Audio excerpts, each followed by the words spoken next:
Assalamualaikum Nana Ustazah.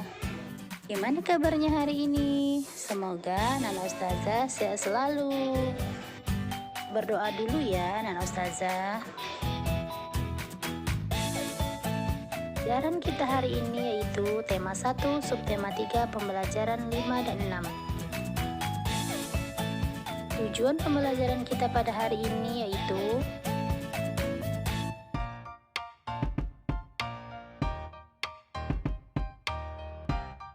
kita mulai belajarnya ya. Ayo anak-anak ustazah amati gambar berikut ini. Ini adalah gambar anak-anak sedang berolahraga. Apakah anak-anak ustazah senang berolahraga? Olahraga bisa membuat tubuh kita sehat. Sebelum berolahraga, kita harus pemanasan terlebih dahulu supaya otot kita tidak kram.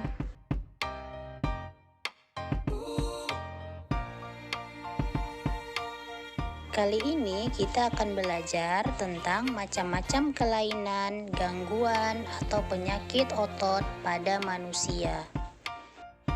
1. Hipertrofi. Kelainan otot ini dapat membesar dan menjadi lebih kuat karena sel otot diberikan kegiatan atau aktivitas yang terus-menerus secara berlebihan. 2. Atrofi adalah kelainan otot yang mengecil, lemah, dan fungsi otot yang menurun. Hal ini disebabkan adanya penyakit polimielitis yang dapat merusakkan sel saraf pada otot. 3. Stiff atau kaku leher, yaitu kelainan otot karena adanya peradangan otot trapesius leher akibat gerakan yang menghentak secara tiba-tiba atau salah gerak. 4. Tetanus. Kelainan otot ini yang disebabkan adanya infeksi bakteri atau disebut Clostridium tetani. Tetanus ini juga menyebabkan otot menjadi kejang-kejang.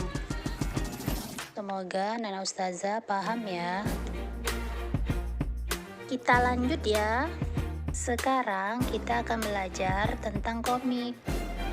Pada pembelajaran sebelumnya kita telah membahas pengertian komik. Sekarang Ustazah mau tanya, apakah Nana Ustazah masih ingat apa itu komik? Komik adalah cerita bergambar yang bersifat lucu dan umumnya mudah dipahami. Cerita dalam komik disajikan dengan adegan beberapa gambar yang disusun secara berurutan. Sekarang kita masuk ciri-ciri komik. 1. Hadir untuk menyampaikan cerita. 2. Proporsional. 3. Menggunakan bahasa percakapan. 4. Biasanya bersifat kepahlawanan. 5. Penggambaran watak secara sederhana. 6. Menyediakan humor. Humor itu adalah yang bersifat lucu. Kita lanjut ya Nana Ustazah. Nana Ustazah, ada seorang anak yang mengatakan bahwa lehernya itu kaku karena salah tidur. Nah, gangguan otot seperti itu bisa terjadi karena kebiasaan yang salah. Apa saja ya penyebab gangguan atau penyakit pada otot manusia? Yang pertama bisa saja karena pembawaan sejak lahir. Kemudian yang kedua bisa saja karena infeksi bakteri atau virus. Dan yang ketiga karena kebiasaan yang salah. Nah, biasanya nih yang sering terjadi adalah karena kebiasaan yang salah. Sekarang kita akan membahas contoh kebiasaan yang salah yang menyebabkan otot kita sakit. Yang pertama, membaca buku dengan posisi tidur. Yang kedua, membawa beban yang terlalu berat.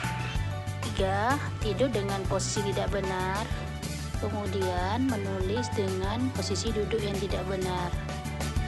Dan yang terakhir, berjalan dengan punggung yang tidak lurus. atau bengkok ke depan dan ke belakang. Kebiasaan-kebiasaan yang seperti ini akan menyebabkan tulang kita menjadi gangguan. Nah, menjaga kesehatan organ tubuh termasuk organ gerak sebenarnya dapat dilakukan sejak kecil. Bahkan dapat dilakukan ketika masih dalam kandungan, yakni melalui penerapan gaya, pola hidup, serta pola makan yang sehat. Nah, pola hidup sehat dapat dilakukan dengan menjaga kebersihan tubuh, lingkungan, dan makanan, melakukan olahraga teratur, serta penerapan disiplin latihan. Dengan demikian, niscaya kesehatan akan selalu terjaga hingga tua. Kita lanjut ya. Bagaimana ya cara mencegah terjadinya kelainan pada organ gerak manusia?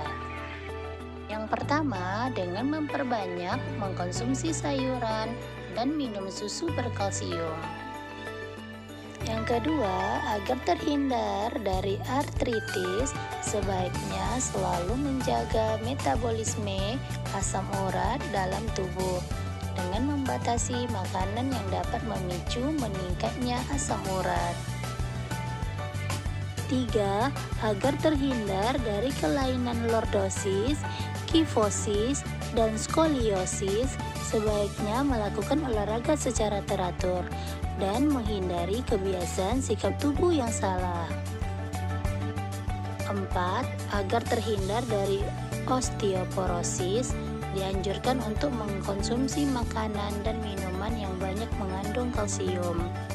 5. Agar terhindar dari rakitis, dianjurkan untuk banyak mengkonsumsi telur, susu, dan minyak ikan, serta berjemur di pagi hari. Nah, sekarang kita akan membahas langkah-langkah membuat cerita berdasarkan ide pokok. Yang pertama, menentukan topik cerita yang akan dibuat. Yang kedua, menentukan ide pokok cerita. 3. Membuat kalimat utama. 4. Membuat kalimat pengembang.